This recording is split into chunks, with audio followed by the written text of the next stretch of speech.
कि आपको चिल्लाते हैं, ये ऐसे होता है. So I said, please don't use words like go down, at least call it a warehouse. Okay, and what we do is for a living is transportation, analytics, planning, management, etc. So supply chain logistics, just like any other function, is a science and an art. And I'm so happy these days that people know, thankfully, what I do for a living. So they say, yeah, Sunil does something which is as important as all the other business functions. Okay, so just to set the tone there. And Rohit, you have promised me, right? Okay, yeah. Huh? Right.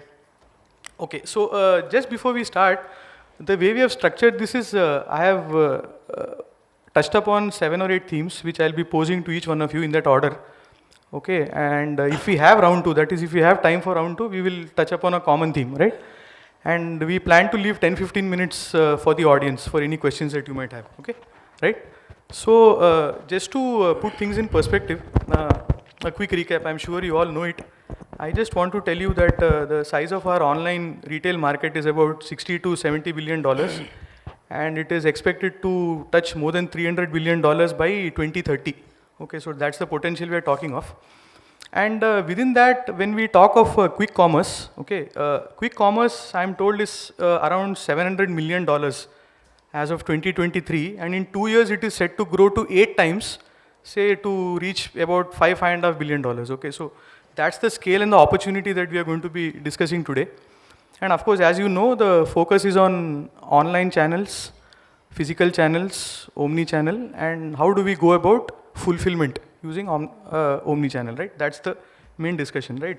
And also I would like to tell you that there are some leading companies in quick commerce, of course. I would say even Zomato sort of is a quick commerce company only, in a manner of speaking, right? We have Blinkit, we have Instamart, we have BB Now, and I think a big round of applause to Zepto, the first unicorn this year, right? So they got a valuation of $1.2 billion, right? So the first successful unicorn of the year 2023 is Zepto, correct? So I think we should be proud of what companies like these are doing, and a whole host of logistic startups as well, right? So I think we should bear in mind as retail e-commerce professionals, I think there is a whole ecosystem which is at play, and no single person can make that order successful or achieve last mile delivery, or for that matter first mile and mid mile as well, right? So these are things that we need to keep in mind as we start our discussion today. And I also want to tell you about certain evolving business models. Post-COVID, we heard of things like, micro fulfillment. Okay, we heard things like hyper-local delivery, right? So these are things that, companies like companies in India are still trying to crack this code, and they are trying to figure out whether they actually have any relevance or any meaning in our discussion, because fulfillment itself is a challenge, right? Now, if you talk of micro fulfillment, it becomes a bigger, challenge altogether. So I don't want to open that Pandora's box, but just to tell you that today, any business model or any logistics strategy that we talk, revolves around design strategy and reverse logistics, okay? So now to set the tone quickly, before I start with the questions, I just want to tell you that in supply chain, we say plan, source, make, deliver, return, enable, right? So today we are going to be touching upon the deliver, return, and the enable piece of logistics and supply chain, right? And through our experts, we'll try to unravel some of the issues that omni-channel models face with regard to fulfillment, delivery, etc. Okay, so yeah, this was the context I wanted to set up. And now what I do, very quickly, I'll move to the questions. So which is why you all would have noticed that I asked them to sit in a particular order, so that it becomes easy for me as well. Otherwise, if I forget someone's name, I'm going to have a tough day ahead then, right? So I'm sure Harmeet, so we have Harmeet from Loreal. Harmeet, to start the discussion today, if you could spend 3-4 minutes to quickly tell us, how does one create an omni-channel fulfillment strategy first? Because execution, design, etc. comes later, but how do you basically strategize? How do I create a fulfillment network, an omni-channel network? Okay. Thanks, Sunil. I'm audible, guys? So, omni-channel is now not a choice, and majorly each and every organization needs to build up the capability to at least service the omni-channel. And my thought process would be majorly coming from a manufacturing lens, not from an e-commerce lens. And when we talk about the capability, one thing which we check internally is what are our current capabilities in terms of the footprints we have it, and what are the customer requirements. So if I talk about on the two piece which was there, one is the network design. So coming from a manufacturing background, we majorly works on an FMCG sort of a route to market setup. So currently, we have a footprint in each and every major cities. That's a bless for us also because we started with a offline, heavy on an offline channel, and now we are moving into an offline plus an online, which is an omni-channel. So having a footprint in each and every city, that gives us a benefit to at least start servicing to our e-commerce customers, because they also started with the major metro ones. So for a network design, we have that network design, we have that footprints, we have a warehouse, DC, or you call it as a CFA, each and every major locations. And from there, we service our customers. So that's a benefit of a network design, which we have it and which we use it also. And also a thought process to map our own capability to service the new customers. Two, when we come towards the fulfillment side, which is I would say a very tricky piece to crack right now, is, and also from a manufacturing side, fulfillment for us is majorly to give a good fills to our customers, which could be an offline as well as an online channel both. And to give a good fills, your forecast accuracies should be much, much, much better, because that is something is an expectation for my e-commerce customers. Now with an e-commerce which is a very vibrant, we still know that it's a channel which is not still a stable one. You don't talk about too much on a forecast accuracy because it's an end customers, you never know how the orders would be. A major spike which might come within the month, end of the month. So it is something which is super tough right now also, and we are also struggling on it. But on the replenishment, what we thought is, can we do something on this network design and consolidate our forecast for the e-commerce customers? So I might not go with my full network design to service my e-tailers or e-commerce customer. I might consolidate at the hubs, which contribute to 80 and 85% of my business. So that one, I am consolidating my forecast at all those 4 hubs, so that I can give good fills to my customers.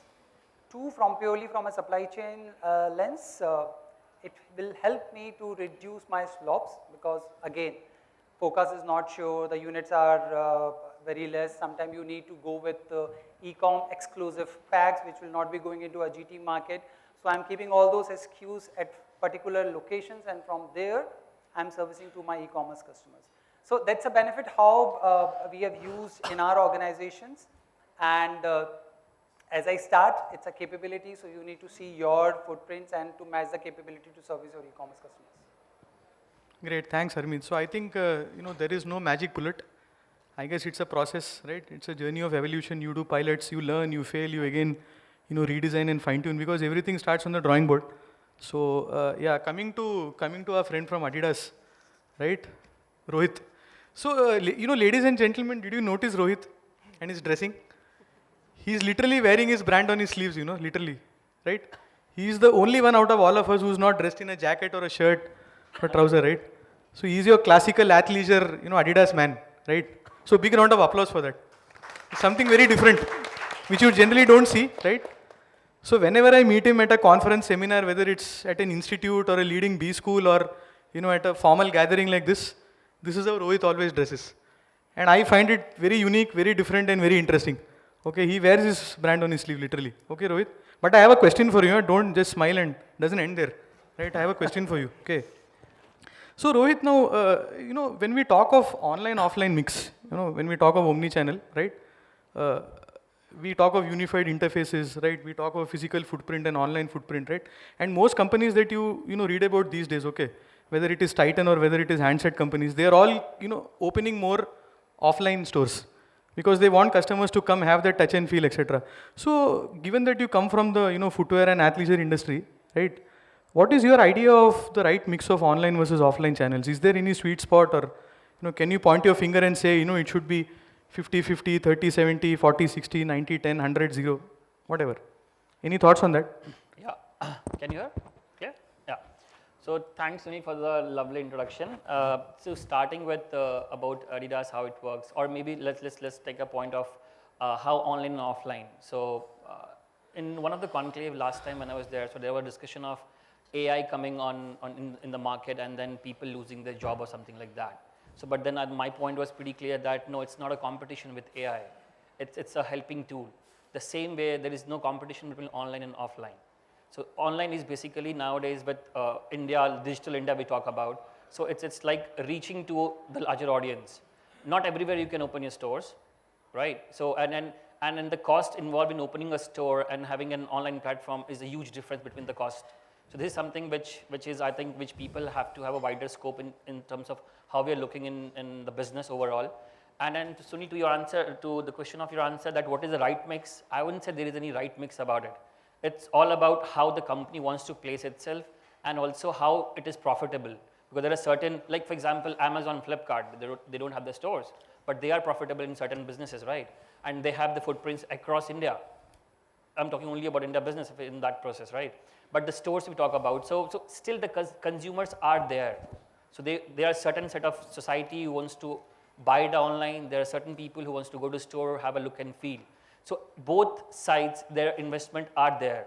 So for example, when I joined Adidas, so my online business was hardly 2 or 3%, if I talk only about India. But now it is sitting somewhere around 30% comes from online. So people want to buy it online, please go ahead and buy it off.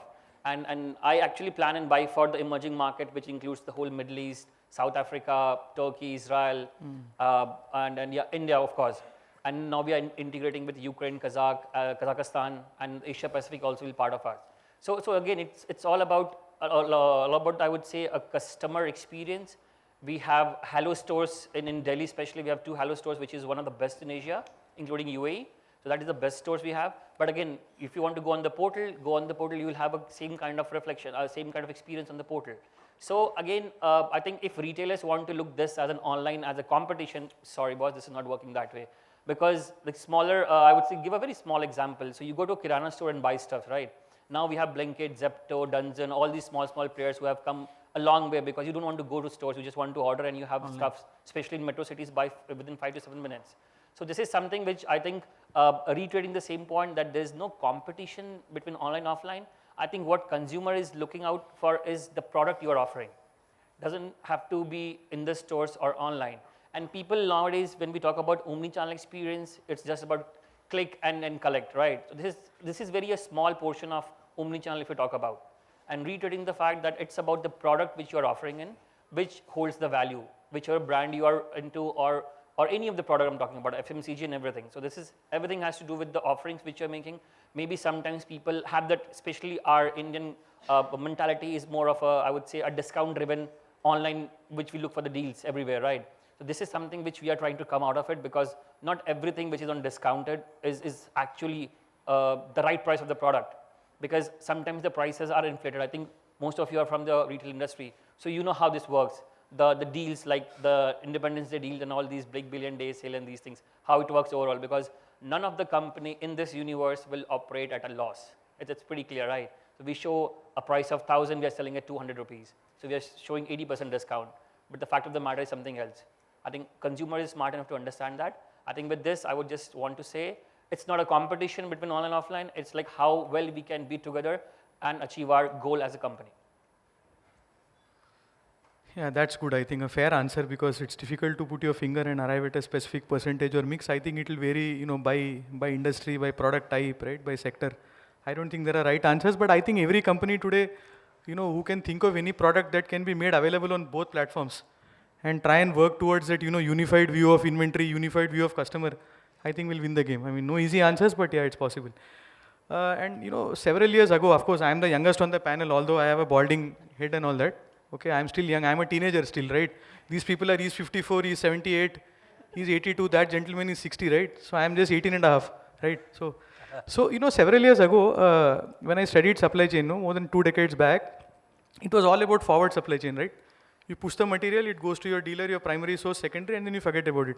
But I think the advent of e-commerce and quick commerce has, spawned this whole science and art of reverse logistics, right?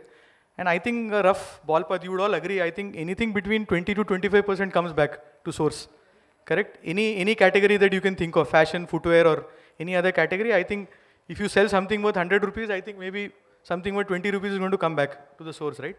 So coming to you, Mohit, since you represent Tata CliQ, how do you manage product returns? How do you design your reverse logistics ecosystem to deal with products that come back to source post sales?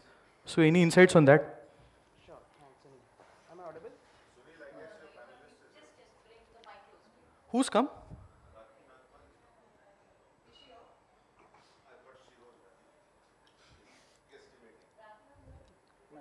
Not here, I guess. He's Rakhi here. I think, given Still on the way, I guess. logistics and issues of Bombay, I think your mic, it will be tough for her. Yes. Yes.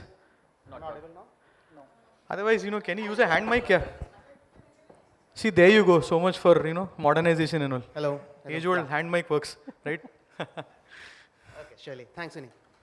So I'll start by a very small Hindi saying that khaya piya kuch nahi, glass thoda bara.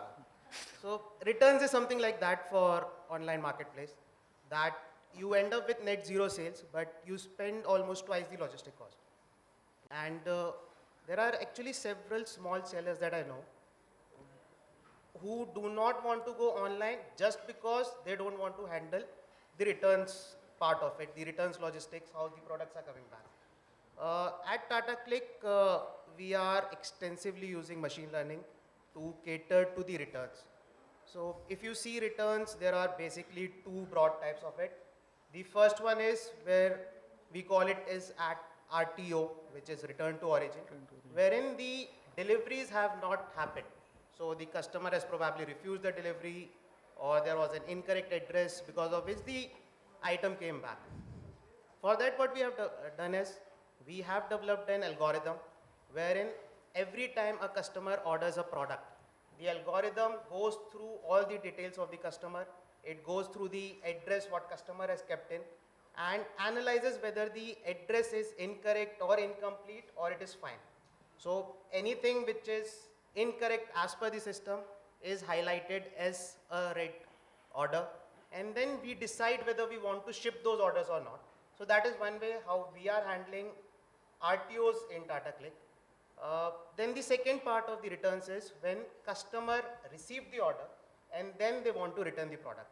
So again, we have a natural language processing model at CliQ wherein we decode all the feedbacks that the customer has given for each and every product that is coming as a return. And then we figure out what the issue is.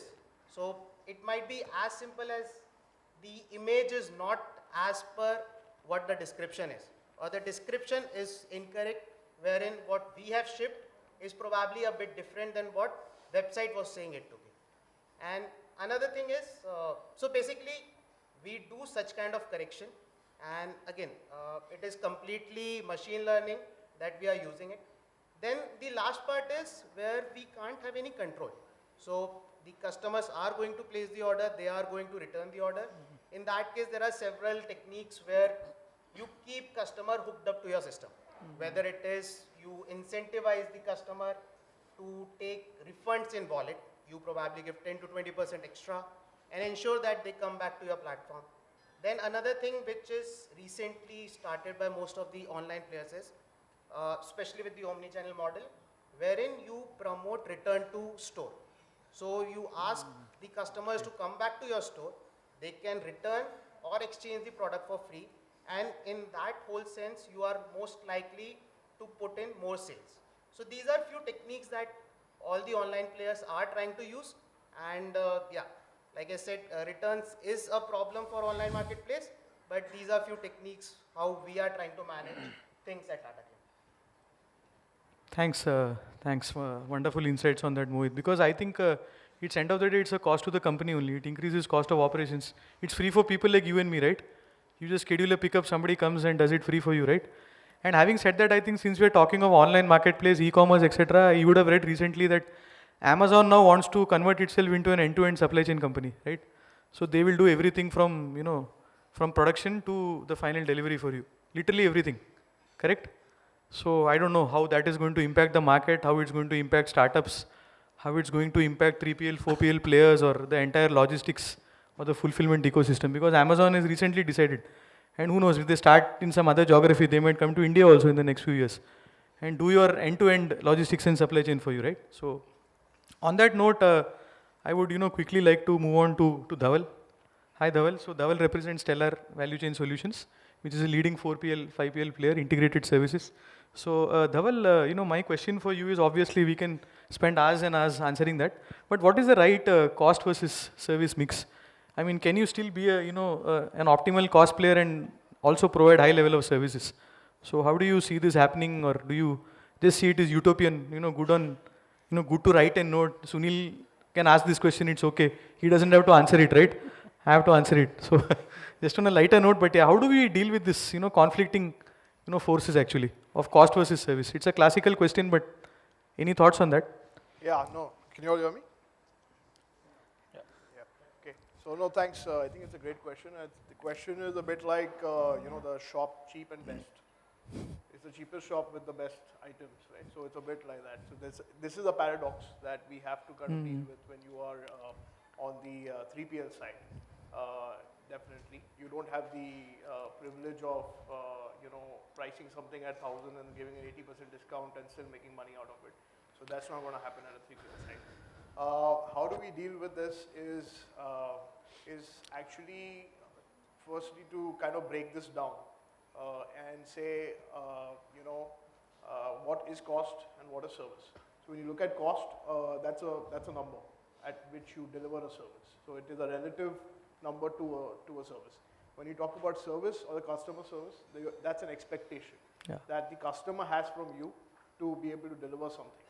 So when it comes to a company like ours, we look at cost very, very, very sharply because you cannot expect the customer to pay for your inefficiency in any format whatsoever. It's not going to happen. So that's something that we have a complete razor eye focused on. Second piece is when it comes to the customer service, you can break that down really into KPIs that you have sort of signed up with the customer. And in any sort of contract that you enter into, the KPIs are essentially, you can divide them into 3 types of KPIs. I'm just making it sort of simpler. One is must-haves, second is good to have, and third is great to have. What you cannot, what you definitely want to ensure is that the must-haves are covered, good to haves are good to deliver. But great to have need to come at a cost and a price, right? And effectively, the negotiation process, when you enter into a negotiation process with a customer, you want to kind of set that expectation very clearly that you're not going to offer a Mercedes, but you'll make sure, the customer will reach Transit on time. It may be, as long as he wants an AC car, it'll happen. So making that, setting that relative boundary around the customer service as well as the cost associated is very important. I think customers appreciate that.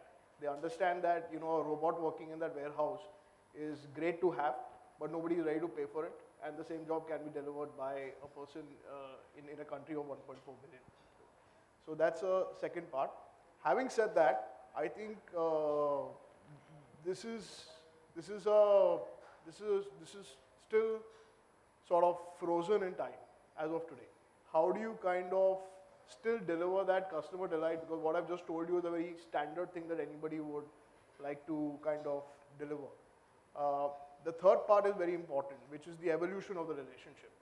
I think that any relationship, when you enter into a relationship, it starts at A and you need to kind of move it to a point where the customer starts to be ready to pay for what he wants, right? Eventually. So as a 3PL, we, for example, deploy, in our organization, we have a concept called CAM, or Key Account Management. It's called Key Account, so the customer, believes that it's only for that particular account, but technically all our accounts are key accounts, right? And essentially, the process is effectively, this group of people, and they are, they are people not just doing simple customer service, they're extremely, well sought after people. Their job really starts once the contract is kind of closed with the customer. And effectively, their job is a very long-term job where you kind of interact with the customer on a regular basis, on a monthly basis, on a quarterly basis. And your job is effectively to find how you will create this delta or solve for this delta of the customer satisfaction increasing, but the cost not increasing so much, right? And that delta effectively will ensure that you will have a better wallet share over a period of time with the customer. So this is just simplifying this in maybe 30 seconds or so. I think I completely agree, and I think all of you would agree too. There are no easy answers to this. I think you have given us a 3PL, 4PL, perspective, service providers perspective. Okay, now I want to, come to Shravan, who represents ApolloPharmacy, right? The online medical space, which has its own, regulatory issues, right? Because if I need to buy some drug which I can't buy online, I'll need to upload a prescription and all that, right? So I'd rather walk to the pharmacy and buy it. So much for the presence of online medicines and this online network. But sometimes it doesn't help. I mean, tough market again. But a very specific question to you, since we are discussing Omni-Channel and fulfillment. I would like to ask you, what are the factors to be considered when we convert a warehouse or a fulfillment center into a dark store? Okay, because I think, to a large extent, Blinkit and, Zepto seem to have aced that model very well. So they have very unique design, they know what to store, okay, and how to make that promise of 15-20 minute delivery, what's the radius. So they seem to have got all those design considerations right. But in your case, since you also come from, a space where that can be thought of. So any thoughts on what factors are considered while, thinking, strategizing, designing a dark store? Can it be done through an existing warehouse or a fulfillment center or a DC, or do you need to look at a different dark store, for example? So yeah, over to you, Shravan. Thank you, Sunil. Thanks. Hope I am audible. Yeah. So yes, again, we can. Normally, when we look at converting a warehouse to dark stores, or we can call them digital sanctuaries, because most of the things they are technologically we need to change a lot, because a warehouse normally tends to serve a different purpose, and a dark store is mainly for online orders only, right? And if we take the context of ApolloPharmacy, we do have a lot of stores, like 6,000 odd stores, and we deliver online also. But not all the stores are for online. Like some 30% of them are only what we use for online, and some of the warehouses are only for online, some of the warehouses are for both. So the factors which we normally consider when we try to convert something to a completely dark store is, let's say, the first and foremost is like, especially in online space, we are like Santa Claus, where we need to deliver a lot of gifts to millions of people, but with minimal amount of noise, right? So for that, the facility needs to be at the right spot. It needs to be strategically located, and then again, ensure that the delivery comes at the right time and the faster way, right? So for that, the location is the biggest factor. Okay. So when we look at the location, so normally, again, when we come to your question of warehouses, so warehouses are normally located in sparsely populated areas, or let's say outskirts of the city, whereas the dark stores, even though we want it to be at low rentals, but still they need to be part of the catchment area. So most of the online orders, they come from urban areas or high affluent regions, but whereas our warehouses are located, let's say, outside the city, that won't work. But if a warehouse or a store is located in the city or near the catchment area, if the proximity is very near to the threshold area, then yeah, we can kind of convert that. So that's one factor which we look at. Then we also need to look at the layout and the design of the warehouse. Yes. So, the warehouse needs to be completely transformed. The design cannot be just, so we need to look at the, how easily it can, SKUs can be picked or packed, and also be it the batch processing of everything, or let's say the travel distance of the workforce also, that's also important, right? So all these things need to be made more efficient. And even when we look at the facility, it needs to be scalable. Like in future, like with the continuous increase in the demand of online orders, or let's say the changing market scenarios, we need to be ready to scale any facility up. So there should be a chance, like there should be additional scope to kind of increase the area, or let's say the facilities scope. And then we can, don't want to go too technical, but we need to look at the workflow process, or let's say, we can also look at the training needs of the workforce, right? So to efficiently execute all the workflows, we need to assess the training needs of all the workforce and build a capable or skilled team to kind of deliver the online orders. And then definitely logistics is a big part of it. The organizational capabilities of logistics, if it's there, it's well and good. Otherwise, you need to develop a proper solution for it, or kind of engage in partnerships with 3PL or other partners to kind of get the orders at the right time. And then last but not the least, we need to kind of look at the SKU rationalization. So dark stores, they need to have even the tail end SKUs. We cannot just have the fast moving SKUs. Yeah. But tail end SKUs kind of increase your inventory like a lot. So you need to ensure that you have the not too much of inventory on the shelf and not too low also, the right amount. For that again, like Mohit also said, we use machine learning and other techniques to kind of see which catchment area holds the, like what SKUs are important for that particular area or what's not, etc. And we ensure the right balance is maintained. And finally, yeah, we need, for everything we need to do a cost benefit analysis. So we look at the ongoing costs or the revenue which we can gain from making it a dark store and the upfront capital, etc. So using all these factors, we kind of go for a transformation. So Thanks. That was pretty comprehensive, I think. So thanks for that mini masterclass on dark store management. So now I come to Ravindra, who's sipping water. He looks pretty nervous. Ravindra, it's okay. I'm not going to ask you your salary or income, etc. Right? So it's a very general, very good public debate that we are having, right? Like true to our Indian democracy, right? So don't worry. So Ravindra comes from Hyperpure, right? And he represents Zomato, of course. Right? It's a big brand. I think the share price is also doing well. You're going to make profits very soon, right? So share 80% of the profits with me, right, after this call. Huh? Okay, so yeah, now coming to the question. So, no discussion in my view will be complete without, some insights on tools and technologies, right?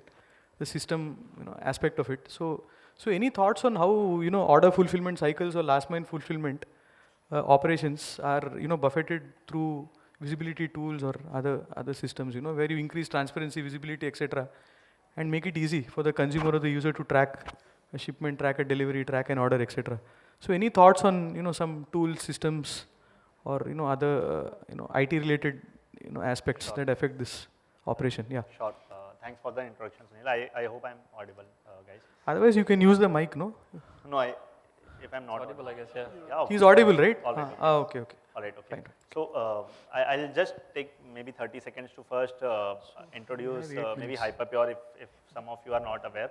Hyperpure is basically a one-stop solution for high-quality ingredients for players in the HoReCa segment, right? Like we deliver raw materials to restaurants, like food processing units and so on and on, right? Other players in the HoReCa.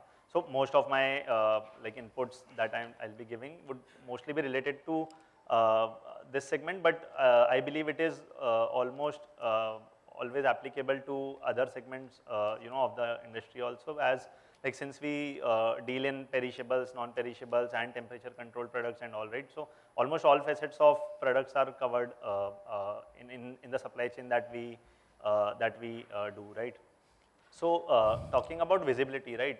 I believe visibility is very important in all segments of the, from order to delivery cycle, not only to the customer, but like more than it is important for the customer to have a visibility of where my order is, when it will be received to me, right? And what is the whereabouts and all, right? It is even the more important for the organization to have a track on the life cycle of the product, right? Because as we all say, right, we improve what we measure, right? So first of all, we'll have to start tracking the whereabouts of the products at almost all levels, right? And then we'll realize, okay, at this segment or at this part of the supply chain, it is taking a longer time, or it is going through a longer, or maybe it is, it helps us taking right decisions at maybe, at different levels to solve for cost, to solve for quality of products, to solve for better lead times and all, right? So I think visibility, if we talk about it, one of the most important parameters is like on-time delivery. If we talk about on-time delivery, we use multiple, tools and maybe technologies to make sure that orders are delivered on time, right? One is like very common, which almost all companies use, is GPS, right? So we track the latest status of the order, right? Where is it? If it is So right now, like from GPS pings, we also start tracking if the vehicle is idle for more than X minutes or X hours and all, right? It helps us to track, like I mean, in case of temperature controlled products, it will help us to understand if the products are at actual risk or not, right? I mean, so that is in the sense of on-time delivery. It also helps a lot in terms of, improving the fill rate of the product, right? Fill rate is basically a customer has ordered, I've got an order for 100 units from maybe different customers, and how many units actually are delivered to the customer. So to solve for this, we use inventory management tools, right? There are dashboards, there are a lot of companies which offer services in terms of warehouse management, inventory management and all of that, right? Which we use to try and improve the fill rate of the order, right, of the products. A lot of companies use RFID, right, to track, to again track that like correct products are going or not. Are we not sending like some similar variant of that product, right, in the place of the actual required product, right? We use scanners, then there are like, QR codes. So just for example, in our case, just for example, in Amazon or Flipkart or for any other standard, company which delivers a shipment, right? It is easier for them because they create a barcode of their own and then like paste it and they track it through these, right? But just for example, unbranded products or maybe just for example, like coriander or any FNV product, right? Where we may not be, putting actual labels on those, right? Then how do we track it, right? What we do is we give them address at different points and we put QR codes on those addresses and then we scan them, and that's how we know that, okay, this product was like 2 days older and this is the latest product in terms to manage FIFO and all, right? So yeah, that's how like we track at different levels, right? Nowadays, if I talk about from the customer perspective, right? Customer is being given like frequent notifications, right, in terms of SMSs and updates on apps and all, for the customer to take better decisions, right, and maybe in the sense to reduce RTOs or returns also for the customer to be available at the point of delivery if he knows the ETA, right? So that's how those tools are also being used there. One last point I think which is not being discussed a lot right now is, but will also be like everyone will start taking that as an important point, is like tracking carbon emissions of throughout our supply chain. So once we start tracking, so many companies have also now started to track carbon emissions at different levels of the supply chain, right? For like, so that they can improve or make the processes more efficient in that level, right? So again, visibility is needed, right? So I believe visibility is needed at all levels, like inside, outside, and from different perspectives. Thanks, right? Ravindra. I'll have to butt in because, No, the young lady here tells me that I have 3 years or 3 hours or 3 minutes. You said 3 decades, right? So yeah, so we just have 3 minutes left and she tells me that if we finish our discussion in the next 3 minutes, we'll have time for 2 questions at least, right? Right, so Anil, he represents a very fantastic company, right, which gives us Alkar and McVitie's, related products, Pladis Global. So he will talk about logistics service provider selection. Very quickly, Anil. आपका super संदूक खुल गया है. Of course, I won't ask you 10 questions in 90 minutes, in 90 seconds, like Amitabh ji does, right, on KBC. But yeah, you have 2 minutes left, right? Yeah, Sunil, thanks. All the best, Anil. Yeah, thank you. Yeah, please don't strangle me to death after this session now, okay? Because I have constraints here, right? It was actually 2 hours, she just changed it to 2 minutes. Okay. Yeah, I will thank you. And the logistics service provider nowadays, it is not a small things which we are saying that how to be select. In fact, it is like a marriage, where because we are talking the selection of the logistics service provider, having the warehouses, having the transportation facility, having the value addition activity, what they do. So in those cases, I think that everyone want to know the capability, scalability, how their financials, what other things they can do, whether they will do for the other things like our colleague says that the carbon emissions, Are they doing the as per the market trend sustainability project? Are they doing? So those things which we have to be considered. Apart from that, there is the major component, that is the cost. Everyone looks for the cost, because as principal company always see the, like our colleague started from the Godam. Now the Godam is nowhere.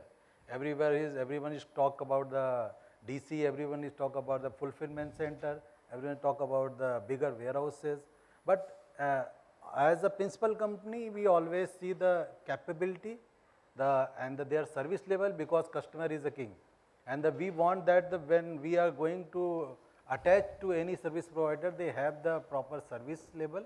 And when we are going for the longer association, like I said, marriage, because we don't want to change the warehouses and our logistics partner on the every then and now. It requires the long-term relation, and those cases require the visibility. Thank you so much. So it's 0 minutes there, overtime and all that. Okay, so we have time, right, for questions, right? Yeah, so I hope you will come and thank me first and all of us, right? I don't have to do that, right? Fine, okay. So just on a lighter note, yeah. Yeah, so it's over to the audience now. Thank you, co-panelists. It was great. And I enjoyed it, of course. I had fun as always. And I hope you all, had a good time too post-lunch. It's never easy. And I had a very light lunch, because what if I sleep on the stage? No, they can afford to sleep. No, the moderator can't, right? I don't have those luxuries, do I? So yeah, please feel free to ask questions. I'm told we have time for a couple of questions, right? Sure. And keep the questions really long. One question should be this about maybe 5,000 words, right? Or maybe at least 10 pages long.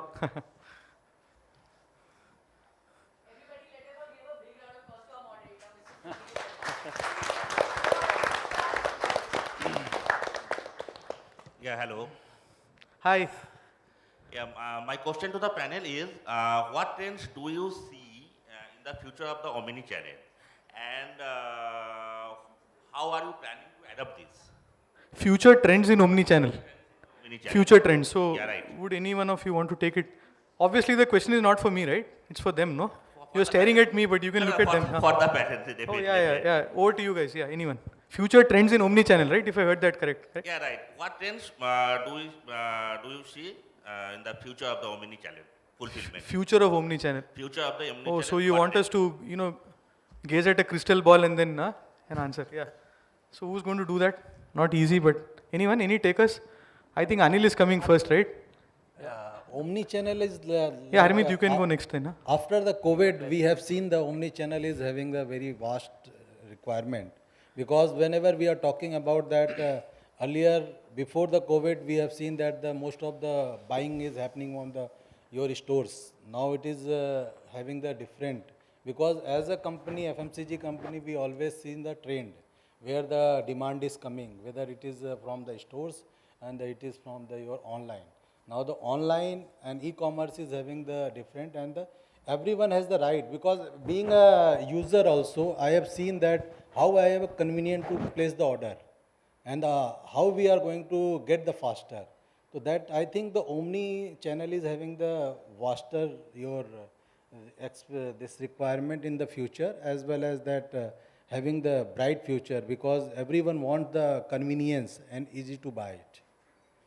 So as a chocolate and biscuit manufacturer, we always seen that we have to available at the shop to the e-com platform, so that our demand of opportunity should not be lost. Yeah, Anil, don't forget, you told us you will send us our hampers, right, to our addresses, right? Yeah, McVitie's hamper or cookies or whatever. Yes. Okay, don't worry, I'm not a tough customer, right? As long as it's free, it's okay, right? Yeah, Harmeet. Sure. No, it's okay. Harmeet, you want to answer? No, it's okay. Any other question? I'm told we are 3 minutes over time. Oh my God. Digital age. Yes, actually. Yes, sir. Just want to understand how much is your the expired products near expiry? How do you manage in cosmetics, because you have different batches? Zomato, Hyperpure, obviously you have different shelf lives. Apollo also. So is there a number which is there as an ideal number between what you can do as a fulfillment versus the loss which you are taking because the product has expired? Sorry. So sorry, you asking about the shelf life? Yeah, That's so your question. Products, So we are talking about fulfillment. So you also, as a side effect of that, you have products which are near expiry, expired products. Right. So essentially for three different industries, cosmetics, pharma and Hyperpure. So how do you manage? What's the cost? What's the balance which you have? So I would not go into a cost piece, but the point is there is always a shelf life. If you talk about a cosmetics, if you talk about the food industry, and even if you talk about the medicines also. So that's there, it is already there. And now the point is when you're working with your customers, so you have some contract with your customers that this should be the balance shelf life, depending upon you are going to an e-commerce one, which might be working with a let's say a 30 days or a 15 days of a days on hand. And if you talk about a distributor, they might be working on a bigger days of hand. So that's a contract which is there, and that is something which is already built up in system. So you are not able to bill to your customer below a defined shelf life, right? Depending upon the contracts you have it. So that's the way industry works out. And don't ask me what you do it with your expired product, because that has never been going back to the market for sure. And it might be that you do your friends and family discounts, you do it internal gifting to the people, but it will never be going back to the customers. If that's a question or that's a thought in your mind. No, sir. It's just that, is there a number saying this much is okay if it's expired? Or this is the cost of fulfillment? No industry or nobody wants to put a number to an expired one. We want to sell each and everything. Right? The ideal number should be The zero, less it actually. is, the better it is. Yeah. So nothing is, so I would just like to give one or two. Yeah, you can use the mic. Yeah, I think it's audible. So yeah, Oh, it's audible. the thing is, like if you just want a number, I think 2 to 3% is what we see normally. But there are many things, like it's just not expired goods, right? If you look at, like there is a product, Cerelac product on the shelf, and you know that it's going to be expired in 2 months. It's not expired, but it's going to be expired in 2 months. So still, I don't want to buy it. I don't know how many months I am going to use it for my baby, or let's say, I want a fresher product, like 70% or 60% shelf life product.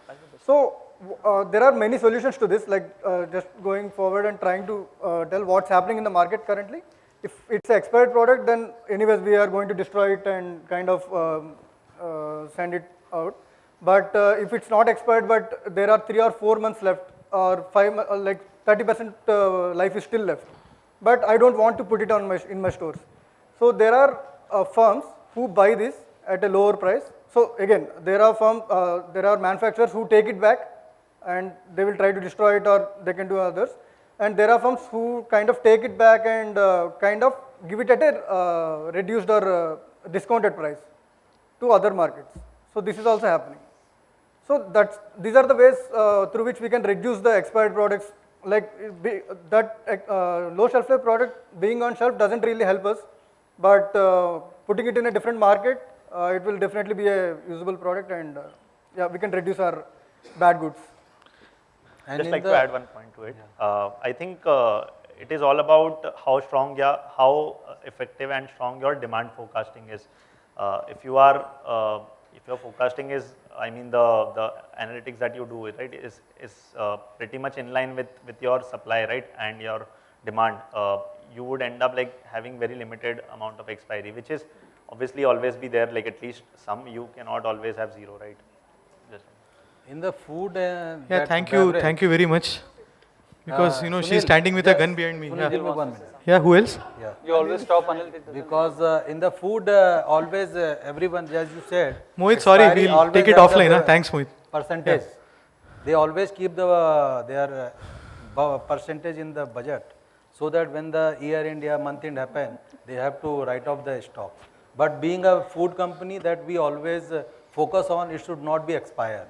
Before expiring, we try to give the different agencies to use that food, so that it should not be, because everyone knows that food is very crucial for the society. All right, this is it. If you have any more questions, our speakers will be around. You can just catch hold of them and ask them anytime. Yes, I was coming on it. A big round of applause to our moderator, Mr. Sunil Bharadwaj, for keeping it literally really cool. And special thanks to all our panelists. Thanks for being here, taking out your valuable time. We're really honored. Okay, now Sunil sir, I'd like to request you to present the token of thanks to all our panelists. Yes. And the panelists for our next panel discussion are already here. We'll be starting the next discussion very soon. Thank you, sir. Can we have a round of applause one by one for all our speakers in here, please? Thank you, sir.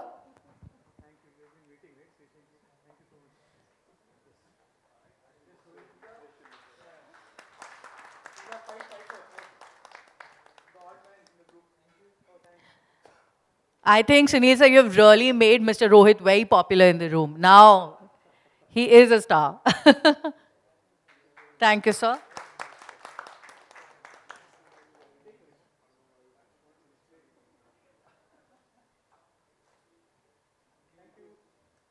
Thank you, sir.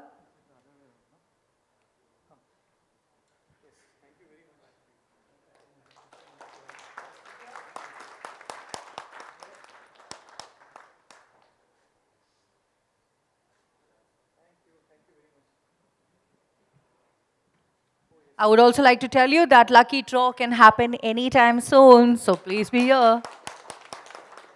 Thank you, sir.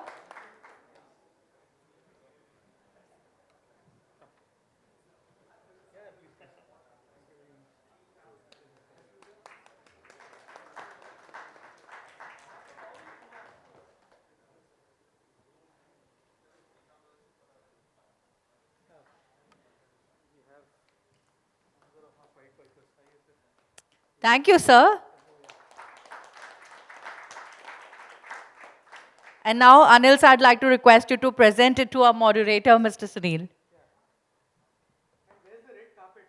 I really wish I would have done that. You really deserved it.